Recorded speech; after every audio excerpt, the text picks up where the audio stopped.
just what you do to me. Play my emotions like hello guys, നിങ്ങൾ പുതിയ ബേപ്പൂര് കണ്ടിക്കോ? പുതിയ ചാലിയം കണ്ടിക്കോ? ഇല്ലെങ്കിൽ നിങ്ങളൊന്ന് കാണണം. അടിപൊളിയായിട്ടുണ്ട് കേട്ടോ. ഇത് നമ്മുടെ ചാലിയം ബീച്ചാണ്. ഇവിടെ കക്ക പെറുക്കലും കുട്ടികളുടെ കളിയും മീൻപിടുത്തവും ഭയങ്കര ഹരമാണ് കേട്ടോ. ഈവനിങ് ടൈം സ്പെൻഡ് ചെയ്യുന്നത് അറിയേയില്ല. ഇന്ന് വളരെ യാദൃശികമായിട്ടാണ് കേട്ടോ ഞാൻ ഈ ബീച്ചിലേക്ക് എത്തിച്ചേർന്നത്. അവിടുത്തെ ആൾക്കൂട്ടത്തെയും അവിടുത്തെ ഭംഗിയും എന്നെ വല്ലാണ്ട് അത്ഭുതപ്പെടുത്തി. വെക്കേഷൻ ടൈം ആയതുകൊണ്ട് തന്നെ ഭയങ്കര റഷാണ് കേട്ടോ. അവിടെ ഭയങ്കര ബ്ലോക്കാണ്. എന്നാലും കാറാണെങ്കിലും ബൈക്കാണെങ്കിലും പാർക്ക് ചെയ്യാനൊക്കെ അവിടെ ഇഷ്ടം പോലെ വിശാലമായ സ്പേസ് തന്നെ ഉണ്ട്. ഞാൻ ബൈക്കിലാണ് പോയത്. ചോദിച്ച് ഇടവഴികളിലൂടെയൊക്കെയാണ് ഞാൻ അവിടേക്ക് ബീച്ചിനടുത്തേക്ക് എത്തിപ്പെട്ടത് കേട്ടോ. അവിടുത്തെ ഇടതുവശത്തേക്ക് നോക്കുമ്പോഴാണ് ഭയങ്കര പാറക്കെട്ടുകളും നല്ല ഭംഗിയുള്ള വ്യൂ കേട്ടോ. അങ്ങനെ അവിടുന്ന് കുറച്ച് ഫോട്ടോസ് എടുക്കാമല്ലോ എന്ന് വിചാരിച്ച് ഞങ്ങൾ അങ്ങോട്ട് പോയപ്പോൾ ആ പാറക്കെട്ടുകൾക്ക് ഭയങ്കരമായിട്ടൊരു ഭംഗി തോന്നി. അവിടെ ഉണ്ട് എല്ലാവരും ഓരോന്ന് പെറുക്കുന്നത്. എനിക്ക് ബീച്ചിൽ പോയിട്ടുണ്ടെങ്കിൽ ഈ ചിപ്പിയൊക്കെ പെറുക്കുന്നൊരു സ്വഭാവമുണ്ട്. അപ്പോൾ അത് പെറുക്കുകയായിരിക്കും എന്ന് വിചാരിച്ച് ഞാൻ ആകാംക്ഷയോടെ അങ്ങോട്ട് ചെന്നു. നോക്കുമ്പം കുറേ പേര് അവിടെ ഇരുന്നിട്ട് കക്ക പറിക്കുകയാണ്. അതേപോലെ ഓയിസ്റ്റർ. ഞാൻ എൻ്റെ ജീവിതത്തിൽ ആദ്യമായിട്ടാണ് കേട്ടോ ഇതൊക്കെ കാണുന്നത്. ബീച്ചിൽ ചെന്നിട്ട് കല്ലുമ്മക്കായ കഴിക്കുക എന്നല്ലാതെ ഞാനിത് ആദ്യമായിട്ടാണ് കേട്ടോ കാണുന്നത്. സത്യം പറഞ്ഞാൽ എനിക്കതൊക്കെ പറിച്ചെടുക്കാനാണ് തോന്നിയത്. പക്ഷേ അത് ചെറിയ കക്ക കുഞ്ഞുങ്ങളാണ് കേട്ടോ. അത് കുറച്ച് വലിപ്പമുള്ളതിനെയൊക്കെ അവിടുന്ന് കുട്ടികളും ഉമ്മമാരും ഒക്കെ പറിച്ചു കൊണ്ടുപോകുന്നുണ്ട്. അവർ ചാക്കിലും സഞ്ചിയിലും ഒക്കെ ആയിട്ടാണ് പറിച്ചു കൊണ്ടുപോകുന്നത് കേട്ടോ. പിന്നെ മീൻപിടുത്തം അവിടെ സുലഭമായിട്ട് നടക്കുന്നുണ്ട് കേട്ടോ. അവിടെ കുറച്ച് പേർക്കൊക്കെ കിട്ടിയ മീനിനെയാണ് അവിടെ ആ ചെറിയ പാറക്കെട്ടിൽ ഇങ്ങനെ ഇട്ടിരിക്കുന്നത് നിങ്ങൾ കാണുന്നത്. അതിലൊരാൾക്ക് കിട്ടിയത് കടൽ പാമ്പിനെയാണ് കേട്ടോ. അത് ഏകദേശം ചാവാറായെന്ന് തോന്നുന്നു.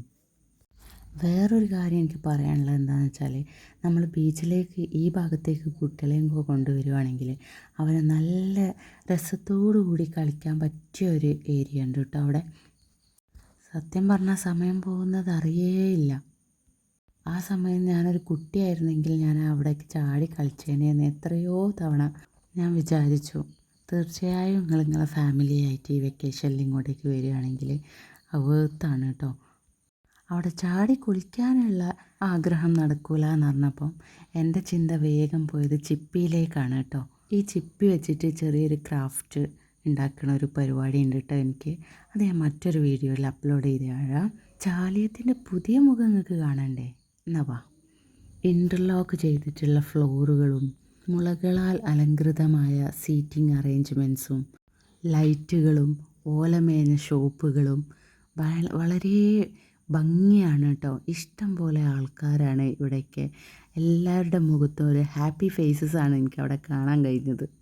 ഇവിടെ ഇഷ്ടം പോലെ നടക്കാനുണ്ട് കേട്ടോ. തിരകളോട് കിന്നാരം പറഞ്ഞ് നടക്കുമ്പോൾ അതൊന്നും നമുക്ക് അറിയേയില്ല. ഇനി നടന്ന് ക്ഷീണിച്ച് അവിടെ ഒരറ്റത്തേക്ക് എത്തുമ്പോൾ ഏതാ കോഴിക്കോട് ബീച്ചിൻ്റെ എല്ലാ തനതായ വിഭവങ്ങളും ഒരറ്റത്ത് അറേഞ്ച് ചെയ്തിട്ടുണ്ട് കേട്ടോ.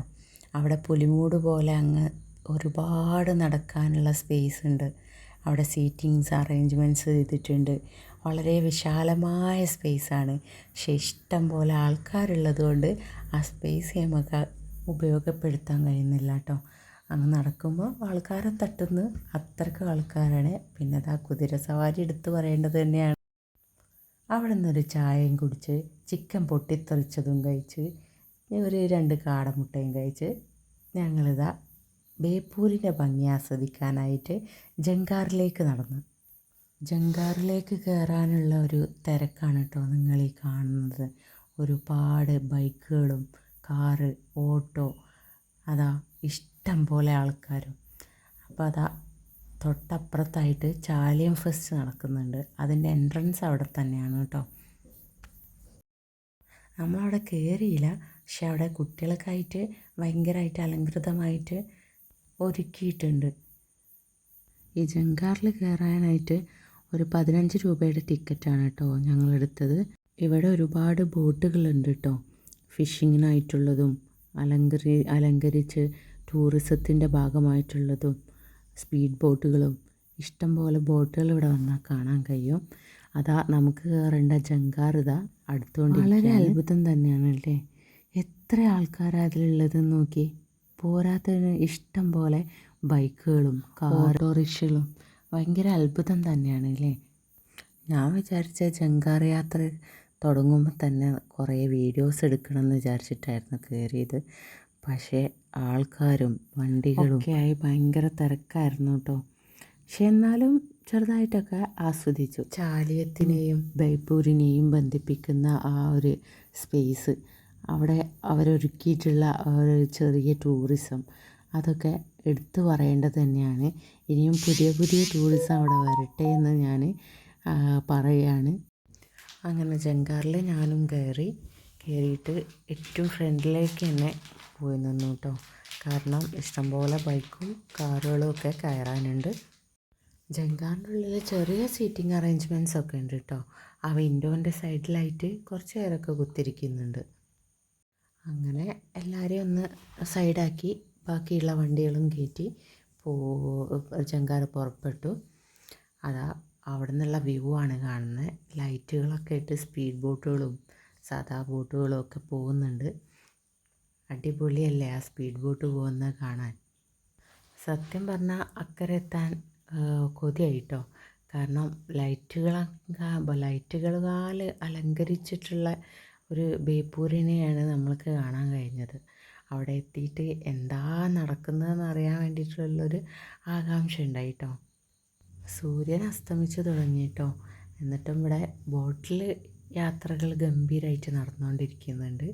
ഒരു ഭാഗത്ത് ടൂറിസത്തിൻ്റേതായിട്ടുള്ള ബോട്ടുകളും മറുഭാഗത്ത് ഫിഷിങ്ങിനായിട്ട് പുറപ്പെടുന്നവരും, അങ്ങനെ എത്ര ആൾക്കാരല്ലേ. In this crazy life we live, we all need someone to hold, a friend to light the way when the world starts to unfold. Through all the ups and downs, the highs and lows we share, we'll stick together, ride or die, let's show we really care. Through thick and thin, you've been there by my side, a shoulder to lean on when the tears good.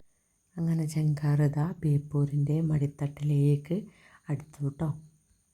ഇവിടെ നിന്ന് ബേപ്പൂർ ഫെസ്റ്റിൻ്റെയും ചാലിയം ഫെസ്റ്റിൻ്റെയും ഒക്കെ inauguration നടക്കേണ്ടതായിരുന്നു കേട്ടോ. പക്ഷേ നമ്മുടെ MT സാറിൻ്റെയും മുൻ പ്രധാനമന്ത്രി മൻമോഹൻ സിംഗിൻ്റെയൊക്കെ വിടവാങ്ങലിനെ തുടർന്ന് inauguration 4-ാം തീയതിക്ക് മാറ്റി വെച്ചിട്ടുണ്ട്. അന്നവിടെ വമ്പൻ പരിപാടി തന്നെയാണ് കേട്ടോ അനൗൺസ് ചെയ്തിരിക്കുന്നത്. 3 ദിവസങ്ങളിലായിട്ടാണ് ഫെസ്റ്റ് നടക്കുന്നത്. വിനീത് ശ്രീനിവാസന്, ജോത്സ്ന, റിമി ടോമി, അങ്ങനെയുള്ള പല പാട്ടുകാരും അവിടെ എത്തുന്നുണ്ട് കേട്ടോ. കൂടാതെ വ്യത്യസ്ത ഇനം മറ്റു പരിപാടികളും അവിടെ ഓർഗനൈസ് ചെയ്തിട്ടുണ്ട്. അപ്പോൾ എല്ലാവരും അതൊക്കെ പങ്കെടുക്കാനായിട്ട് വരിക. ഇവിടെയും കോഴിക്കോട് ബീച്ചിനെ പോലെ തന്നെയാണ് ഐശ്വര്യതയും ഉപ്പിലിട്ടതും പഴയ ഓർമ്മകളെ ഉണർത്തുന്ന മിഠായികളും എല്ലാം ഉണ്ട്. ഞങ്ങളിവിടെ നിന്നൊരു സർവത്ത് കുടിച്ച് അല്പം വിശ്രമിച്ച് കാറ്റും കൊണ്ട് തിരിച്ച് നടന്നു. ഒന്നേ പറയാനുള്ളൂ, നമ്മുടെ കോഴിക്കോടിൽ ഏറ്റവും മനോഹരമായ ബീച്ചുകളാണ്. അപ്പോൾ ഇനിയൊരു ബീച്ച് യാത്ര നിങ്ങൾ ഉദ്ദേശിക്കുന്നുണ്ടെങ്കിൽ തീർച്ചയായും നിങ്ങൾ ബേപ്പൂരിലേക്കും ചാലിയത്തേക്കും വരൂ. നിങ്ങൾക്ക് സംതൃപ്തമായി തിരിച്ചു പോകാം. പിന്നെ ഒരു കാര്യം കേട്ടോ, ഇതൊരു എളിയ പരിശ്രമമാണ്. ക്ഷമിക്കണം, കൂടെ എന്നെ സപ്പോർട്ട് ചെയ്യാൻ വേണേ. Thank you for watching.